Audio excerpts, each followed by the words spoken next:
Good evening and welcome back to another video. Today I'm going to be discussing about the Gold Derby odds and the rankings and for the 2025 Oscars. And I've been going through Gold Derby the last couple of days, and some of the categories is some like very interesting stuff that is going on that I think is worth discussing, especially after a little bit, almost 2 weeks that we have the Oscar nominations. So we're going to go through the categories and just see what people are thinking and what's going on with the state of the race so far, because we have the Critics' Choice this Friday, and then we also have some major guilds that are coming up, as well as the BAFTAs, because the Oscars are about like a month away. But before I begin, I want to thank the viewers for almost 500 views on my first video with my Oscar reactions. I'm very grateful for the views and the support. It was really awesome to see. So if you enjoy this type of content, feel free to leave a like and subscribe, because I plan on putting out more content. The first category I want to cover on Gold Derby is Best Picture. And this category is very interesting because there really hasn't been like much of like a frontrunner per se for what could win Best Picture. It really has been kind of floating all over the place. So number one on Gold Derby right now is The Brutalist, which has 2,458 people who are predicting as top choice. That does make sense as a frontrunner for right now, but The Brutalist also doesn't seem like a film that could end up winning Best Picture. I do think it is in a good position to win, but what's very interesting about this list is that if you go all the way to number 8, you have I'm Still Here, that got that surprising Best Picture nomination, and I'm looking at Gold Derby, and there's like 2,255 people predicting this for Best Picture on Gold Derby. Like, this is quite crazy, and I don't really know how to explain it or why people are really thinking this to begin with, because I'm Still Here got like Best Picture, it got Best Actress, and then International Feature. And so it kind of makes me wonder if people are thinking that this could pull like a coda sort of thing. And it's interesting because Gold Derby still has it ranked at number 8, even though more people are predicting it's for its top choice. So it's very interesting to see that, is this movie getting a surge or something? It's very interesting to see that people may think that this could possibly win Best Picture, because I really don't see it winning without like a director or screenplay nomination. And just going back to like what could possibly win Best Picture, I mean, you have so many contenders. Like, I still think Anora could possibly win. It could win like screenplay and then Best Picture. That's what Spotlight got, and that's how it won Best Picture. And then Conclave I think is going to win adapted screenplay. So could that still have a chance of winning Best Picture? And Wicked got like 10 nominations, but it also didn't get like a director or screenplay nomination. And then A Complete Unknown, which again, it's just been like overperforming. I kind of freaked out about how many nominations that movie got, and that did get picture, and it got the surprising director nomination. It is still very much in the game. The Substance, I do not think is going to win Best Picture. I just don't see it happening. And then you have like Dune and Nickel Boys, and I just don't see that happening. I left Emilia Perez for last. The reason why I left it for last is because this movie has been getting a lot of backlash recently. With this main star, Carla Sofia Gaston, a lot of racist tweets that have been coming up recently, and just like a lot of like hate and like backlash against this movie. And if you follow like Kalshi odds, the Kalshi odds have that at like 8 cents. Like, people really do not want this movie to win Best Picture, and I have to caution people about this too, because I do think that this film, despite its backlash, could still possibly win Best Picture. Now, granted, it would have to win director or screenplay, which I don't think is likely, but I could see a world in which Emilia Perez could win Best Picture, like, even without winning those two. Like, if you look like 20 years ago, there's a film called Chicago, which was also a musical. It won Best Picture without a director or a screenplay win. That could possibly happen with Emilia Perez. I've also been seeing people take it out of categories that I just do not agree that somehow it's gonna lose. And again, the backlash for this movie, especially in Film Twitter, has been like crazy. It's been like pretty crazy with Emilia Perez. I honestly think that it is number 2 for Best Picture. I have The Brutalist in number 1, but I think Emilia Perez is definitely number 2 because this film has just been getting a lot more attention and it's crazy. In fact, I watched the video like shortly after the Oscar nominations with Nostalgia Critic and Channel Awesome, and he did not know about Emilia Perez. And if you watch his videos, he like reviews movies for a living. It's what he does. He like make comedy skits out of it and everything. And like I was surprised that he hadn't even heard of Emilia Perez. So there's a lot of people out there that haven't even heard of this movie that now saw that he got 13 Oscar nominations, and now it's getting a lot of attention, especially with the backlash and everything. That's just giving the movie even more attention. You know, as much as you can hate on this movie and whatever, I think it does very much speak for the crazy times that we're in right now, and especially in America and like Hollywood and everything. And it would be crazy to see it win Best Picture, but we're living in crazy times, okay? So this is a movie that, whether you like it or not, you have to watch out for it to win Best Picture. I'm not currently predicting it because I don't think it's going to win director or it's going to win screenplay, but I am very much considering if Emilia Perez could actually win Best Picture, because the backlash, I hate to say it, but the backlash, it just gives it more attention, and maybe voters just don't care about it, to be honest. Again, I think we're living in crazy times, and it does very much have that elitist appeal to it. I don't really understand why it has this appeal, but it kind of does. And so I'm going to move on to Best Picture because I do want to talk a little bit more about Emilia Perez and some other categories. So moving on. Moving on to Best Director now. Bray Corbet is the top choice for Best Director. This makes sense. I think he is going to win Best Director, but I do have to caution you again. I do think that Jacques Audiard is number 2.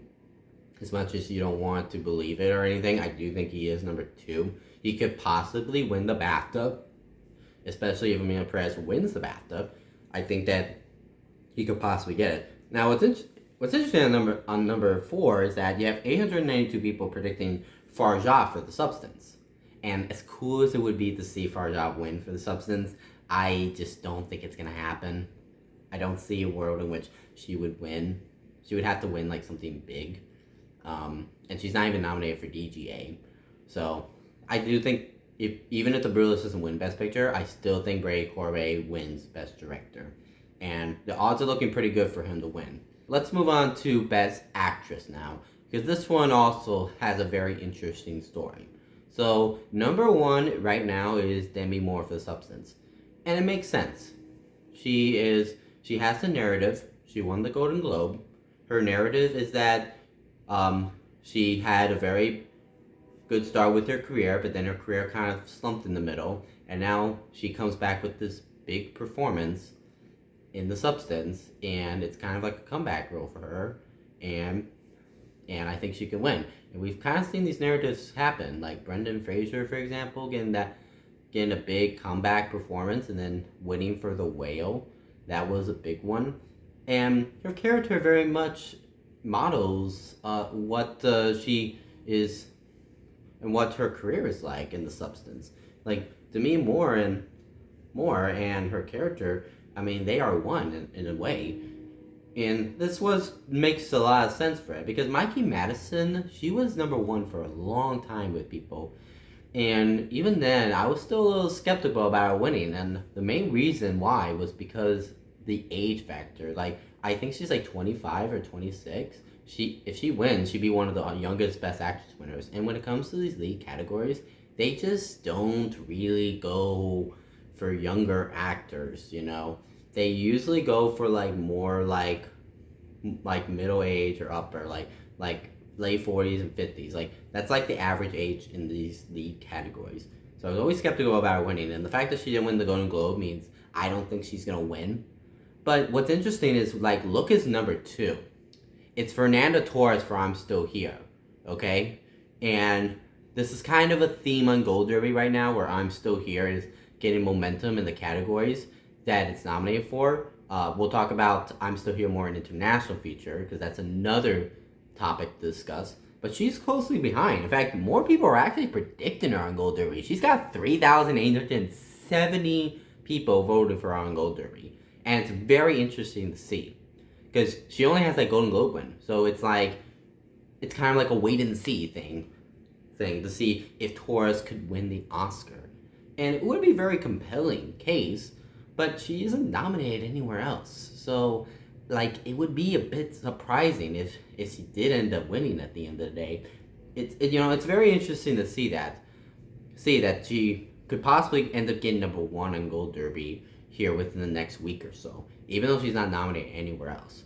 So we'll have to see like where this race goes. I do think that she is number two. But yeah, you have to look out for that. And then of course at the bottom is Cara Sofia Gasson. And even some people on like Twitter said they're like, oh, she should be like disqualified for all of her racist tweets and whatever. And it's like, the Oscars are just not gonna do that. Like, I'm sorry, they're just not going to do it.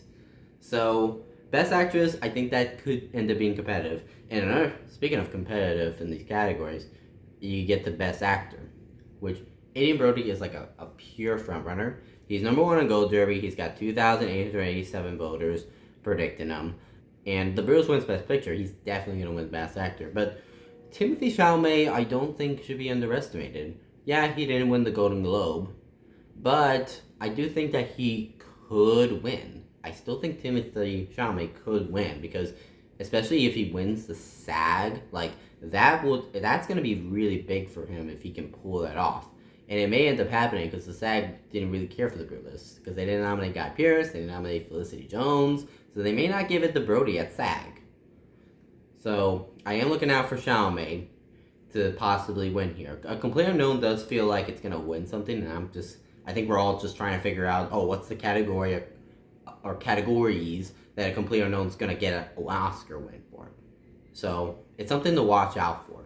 Let's go on to Supporting Actress. Supporting Actress, Zoe Saldana is still very much the frontrunner. She's got 3,422 people predicted her, despite a lot of the backlash that Emilia Perez is having. I do think this is going to end up happening at the end of the day. Even if Grande wins like Critics' Choice this Friday, or the SAG, or maybe both. Maybe she'll win both. Maybe Grande will win both. I don't know. She's definitely number two. I still think this is kind of a neck and neck race, but I think Saldana does have things going in her favor, in terms of her having just a longer career and people just having a lot more respect for her. I think people do want to give her an Oscar again, and especially if they're going the elitist route with Emilia Perez, then she's definitely going to win. And then moving on to Supporting Actor. This one is interesting because the top choice is Kieran Culkin. He's a clear frontrunner. Okay? I do think that he will ultimately win the Oscar. But here's something to keep in mind, though, is that if Kieran Culkin loses somewhere, like if he loses like the BAFTA or something, you have to watch out for it because A Real Pain did not get into Best Picture. And when it comes to these supporting categories, they really have been going for films that have been nominated in Best Picture and for actors that are in Best Picture nominated films, and that's been the trend here. Now, I do think this could be the year that ends, especially if Culkin sweeps. In terms of who could end up winning, I don't think it's Guy Pearce. Like, Guy Pearce is number 2 on Gold Derby right now, and I do not think he is the threat in this category, okay? Because he doesn't have SAG. The threat is Edward Norton. Edward Norton is the threat. Especially if you're trying to figure out if Complete Unknown's going to win an Oscar, this is the category he could possibly win. And Edward Norton is a little overdue for an Oscar. This is his first Oscar nomination in almost a decade. And I do think if he could pull off a BAFTA or a SAG win, you have to consider if he will end up winning the Oscar. Despite Culkin, like, being a critic sweeper and looking like he's going to sweep everything, you do have to consider if someone else could pull the rug under him. But despite that, he's still the frontrunner. So, and Gold Derby agrees too, and I also agree. Moving on to adapted screenplay, I won't spend much time in this category because I think it's going to be Conclave. I do think A Complete Unknown could possibly threaten in this category, especially if it wins WGA, which I think is very possible. So that's something to like look out for. But even if it wins WGA, it's gonna be Conclave. And then original screenplay, Honora's just been the frontrunner the entire time. But you do have to wonder if there could be a mix-up in this category. Maybe The Brutalist or The Substance. I think The Substance is actually number 2. I think that's more likely. And Gold Derby seems to think so too. Even though it's ranked number 3, in terms of people who have their top choice on it, it's 937 for The Substance. I still think this is Honora's to lose. Because Honora is like, I think it's going to win the Critics' Choice on Friday. And it will win WGA. I think Honora's going to do fine and win this Oscar, even if it doesn't win anything else. And speaking of which, I will be posting my Critics' Choice predictions, so look out for that video. Let's go to cinematography. I won't spend as much time on this category either, and Gold Derby agrees that the top choice is The Brutalist. The Brutalist won the British Society of Cinematographers, and I think it's going to win the Critics' Choice, and it's a very good looking movie. It makes a lot of sense for that to win. And Dune Part 2, yeah, that's a good looking movie too, but they gave the first Dune film an Oscar. And I don't see that going to Dune twice. So, The Brutalist is going to win here. In costume design, top choice is Wicked, and I agree. I don't think there's really anything else that it's going to challenge. So, I'm going to move on for now because there's nothing really interesting to say there. Now, here's a category that is interesting. Best Film Editing. This category, I think, has really been, like, getting people unsure. Like, people really do not know what to do with this category. Like, at all. In fact, the top choice in Gold Derby is actually Conclave. And I really think it's because people just, like, don't know what's going on in this category. And Conclave, it could win, but I think with this category, they usually go with films that have a lot of editing. Like a lot of fast-paced editing. And a lot of the times, they often have a sound nomination on top of that. And what's the film that has a sound nomination in this category? Wicked does have a sound nomination. I'll talk about that more in sound. But Wicked did get a surprising film editing nomination. However, I don't see it winning film editing. I just don't really see it happening. And it would be a little bit weird. Honora, I don't see that happening either. And then The Brutalist, I think The Brutalist is actually number 2. You want to know who I think could actually win in this category? And you're going to hate it. It's Emilia Perez. Emilia Perez has the sound nomination. Okay? And on top of that, it's got a lot of goddamn editing in it, okay? This Emilia Perez very much feels like the Bohemian Rhapsody film editing win. Like, everyone's gonna hate it, no one's gonna understand it, but in a way, I do see it winning because the editing is fast-paced and it's crazy, and it does kind of make sense for a film editing nomination win. Conclave doesn't really make a lot of sense to me, okay? It was just a well-made movie. And I don't think this category really goes in that direction a lot of the time. They like fast-paced editing. Okay? That's what they crave for. And Emilia Perez has that. The Brutalist I do think could win, especially if it wins the Critics' Choice. I think that has a chance of winning. But I don't know. I really don't know what's gonna happen in this category, but I have Emilia Perez at number 1. It makes the most sense as the winner. The other one, Conclave, I don't think makes sense. I have that at 3. So I think Gold Derby doesn't really know what to do here. That's why people have it Conclave at number 1. I get it, but again, I'll elaborate more on like what I think will ultimately win the Oscar. This is more like reviewing Gold Derby's rankings, so that's kind of where it is at film editing. Makeup. Gold Derby believes that The Substance is number 1, and yeah, it's gonna win makeup. The Substance is gonna win makeup. Like, if you think that, like, Wicked could win, I just don't think so. It's gonna be The Substance. Let's go on to production design. This category could end up being interesting because it really depends on what the BAFTAs do. They could give it to The Brutalist, okay? I do think the Brutalist could possibly win here. Black Panther, like Black Panther won production design at the Oscars. However, it did not win the BAFTA. They actually went for something else there. I think they went with The Favorite. I could see The Brutalist winning the BAFTA for production design. I do think that is possible. And plus, it is a film very much about like architecture and everything. I think maybe there's an appeal there.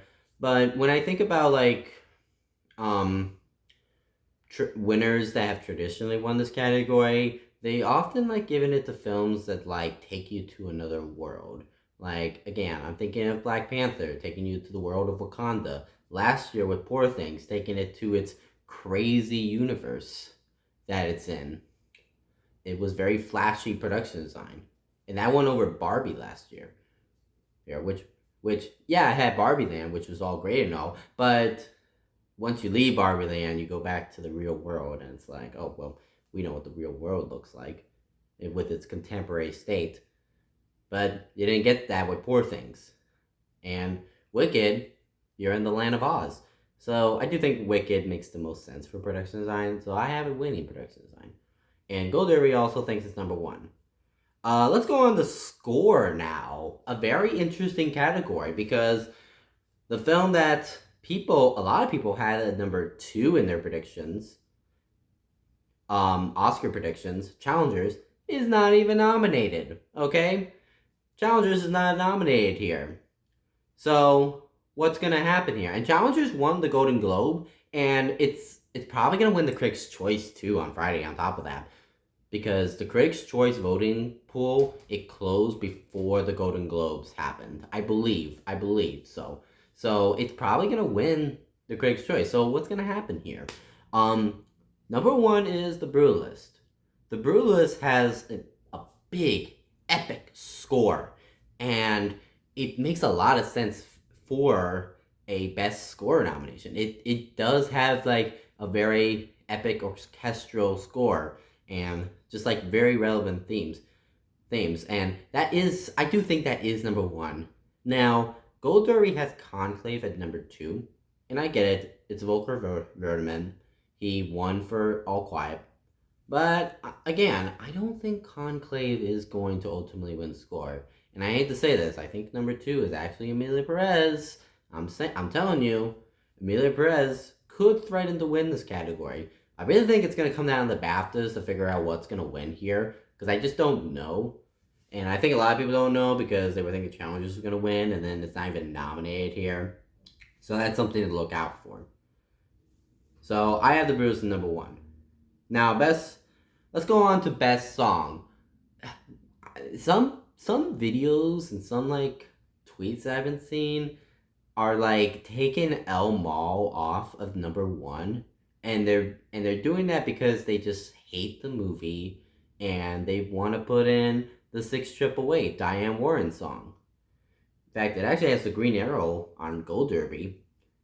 604 people predicting it, but I want to caution you here, okay? They usually will not do that sort of thing. They usually stick with the frontrunner. And El Mal won the Golden Globe. It's probably going to win the Critics' Choice. And it's got 3,000 people predicting on Gold Derby.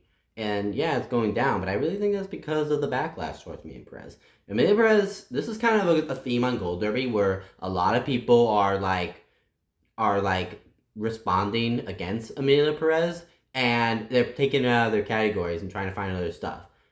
And I just want to caution you, I don't think Emilia Perez is going to end up like not winning anything. It's going to win Oscars, whether you like it or not. Emilia Perez is going to win Oscars, and it's going to win this category. So you should not be taking it out of song, okay? And I'm also going to point out another category you should not be taking it out. But let's move on to Best Sound, because this one is an interesting category. Because Dune Part 2 has been the frontrunner for sound. Okay? And it really wasn't until the Oscar nominations dropped when it ended up losing that frontrunner status. Because what happened was Dune underperformed and Wicked overperformed. And on Gold Derby, Wicked is number one for sound. And Dune is actually number two, even though there's more people predicting it. Kind of interesting. So I do think Dune could end up losing sound. Okay? I do think that could happen. Because it doesn't seem like the Oscars embraced this film as much as they did with the first film. And Wicked has 10 nominations, and it got a surprising film editing nomination. Like, Dune Part 2 was, like, supposed to get film editing, and it didn't get it. Like, look at that. Like, look at that. Like, Dune only got 5 nominations, and film editing is not part of that package. So, I think that Wicked could and would win sound. I do think that could happen. And it is number one. But I do think this is a close race. And again, I think A Complete Unknown, you kind of have to watch out for that film too. But it doesn't have the BAFTA nomination, so I don't think it's going to happen. This is really between Dune and Wicked. And this is a very competitive category here on Gold Derby. I think people are really like split in this category. So let's go to a very easy category. Visual effects. This is going to Dune. This is pretty obvious. But I will say that, like, I don't think number 2 is Kingdom of the Planet of the Apes. It's Wicked. I think Wicked's number 2. But I don't think Wicked's going to win visual effects. I think it's going to be Dune. Dune, that makes a lot more sense to win visual effects. And Dune, I think it's going to at least win one Oscar, and it's going to be this one. And Gold Derby agrees as well. And then let's go to animated feature. This category, I think, is very competitive. I think it's going to be very hard to call this category come Oscar night. Because number 1 is The Wild Robot. You have 2,490 people predicting it for the odds. But look what's behind number 2. The Golden Globes winner, Flow. Almost 2,000 people predicting that to win. And this is going to be a very competitive category. I really think it could come down the Oscars. And I don't know what's going to happen in this category. Because The Wild Robot got animated feature, it got score, and then it got a surprising sound nomination. While Flow managed to squeak into international feature. So they both have like good signs showing that they could win animated feature. But I don't really know what they're going to go for ultimately. It's very hard to call it, honestly. So I think with this category, there's a couple things you need to watch out for. One is the BAFTAs. The BAFTAs, I actually think are going to go with Wallace and Gromit. However, if they go with Flow, watch out, okay? Another thing, the Critics' Choice. Let's see what the Critics' Choice go with. I think they're going to go with the Wild Robot. This seems pretty clear that they will go with the Wild Robot. And another thing too, the Annies. I think the Annies are they're not the biggest indicator of this category, but they're still something to watch out for. I would watch out for the Annies, and then the PGA. The PGA also has an animated category, and I think the PGA is this Saturday. That's something else to watch out for. So let's see if the Wild Robot wins there. I think this category could very much be like Toy Story 3, like Klaus year, where like Toy Story 4 looking like it wasn't going to win Emmy feature because it lost the Golden Globe and it lost the BAFTA. But it won the Critics' Choice, the PGA, and the Annie. And I think the Wild Robot's on that trajectory as well. So I think that's something to watch out for here. It feels like it's very much that year. Because Flow won the Golden Globe. I think Wallace and Gromit is going to win the BAFTA. And the Wild Robot's going to win everything else and ultimately the Oscar. But I don't know. This is a very tough category to predict because it can go to either one of these two films. In fact, Wallace and Gromit is number 5 on Gold Derby, and I just do not agree. That's like number 3.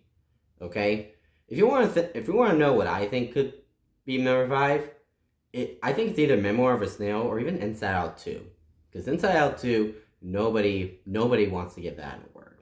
Okay, documentary feature. I'm not gonna spend too much time in this because number 1 is clearly No Other Land. And again, I don't know. There's like a lot of precursors with documentary feature, and a lot of the times people just kind of go with number 1 on Gold Derby anyways. And No Other Land is number 1, so why would you bet against it? You might as well just go for it. Gold Derby isn't always right, but it is a good thing to look out for. And And then this is kind of the big one that I want to talk about. Best International Feature. This one is very interesting on Gold Derby, and it's uh, why this whole controversy surrounding Emilia Perez and its backlash against it. Yeah, I really need to caution people on this, okay? Like, okay, now Emilia Perez is number one on Gold Derby. It's got 2,165 people predicting it. But that's not most people's top choice. What's most people's top choice is, once again, I'm Still Here, with 3,620 people predicting it, and looking like it may end up getting number one on Gold Derby within the next week or two. And it's very interesting to see this, and it really tells a story here on Gold Derby that, I'm Still Here again, that surprising Best Picture nomination is giving it a lot of awareness. People are like checking it out, and people actually do think it's good, and people are kind of going towards that a little bit more over Emilia Perez, which is just being a lot of backlash and everything. But I think Emilia Perez is just backlash is I think it's gonna help it in a way because it's just giving it more attention, and and it's interesting to see this too because this is the first time in this category that we have two films that are nominated in this category and Best Picture. Like other years, we have not had that. Like last year, The Zone of Interest and Anatomy of Fall were the two international films to get in. However, Anatomy of Fall was not eligible for international feature, so it didn't get nominated in that category. But this year we have two films here. And it's interesting to see that more people are predicting I'm Still Here on Gold Derby, even though Emilia Perez has like 13 freaking Oscar nominations. I mean, really? Do we really think that Emilia Perez is gonna lose international feature? Especially since it's got a better chance of winning Best Picture than I'm Still Here? Like, I think some people, and I could be wrong, you can let me know in the comments, but I think I'm Still Here. A lot of people think that is going to pull like a Coda and like possibly win in its three categories. And I have to caution people against this because yes, Coda managed to win Best Picture despite it getting only three nominations, but Coda got an adapted screenplay nomination that it ended up winning. I'm Still Here doesn't have screenplay. It doesn't have director. So I don't see how that could end up making an upset and winning Best Picture. And it's interesting to see, like, if you go to Best Picture and Gold Derby, like, in terms of what's number two for people's top choice for Best Picture, I'm Still Here is actually number two. Like, can someone explain this to me? Like, because I really don't understand, like, what the thinking is behind this. Because I think number two is actually Emilia Perez for Best Picture. And it's not I'm Still Here. So number one for International Feature, I think it's Emilia Perez. It's got 13 nominations, folks. Okay? Like, you think it's going to lose here? I mean, it's possible that it could lose because I'm Still Here is nominated. But I just don't see it happening, guys. I'm sorry. Like, I can't bet against Emilia Perez. And it's very interesting to see that more people think I'm Still Here is going to win international feature. So I don't know. Let me know in the comments like what you think about this. I'm not saying this to say that I'm a supporter of Emilia Perez or anything, because I think Emilia Perez, if it wins Best Picture, it will be one of the worst Best Picture winners, like the worst Best Picture winner since Crash. I do not think it will be a good Best Picture winner, but I gotta caution people that this film has just been getting a lot of attention and that it could end up winning. So I mean, anyways, that's just like my thoughts on that. That just like, I think I just have to caution people against predicting I'm Still Here for international feature. It is very interesting to see it though. I do think it's very interesting. Anyways, I am thinking about like maybe making a video elaborating more on Emilia Perez and why it, and just like covering its backlash and why it could end up winning Best Picture, because I do think it does have a case to win, especially with our crazy times. So anyways, Anyways, I wanted to cover some stuff on Gold Derby because I just think there was some interesting things going on in Gold Derby, and it's nice to see just get an update on like what people are thinking on Gold Derby overall. So those were my thoughts on Gold Derby. If you enjoy this kind of stuff and you want to see me do something similar on like a word expert, feel free to leave the comments down below. I'd like to hear your thoughts. What do you think is gonna win Best Picture this year?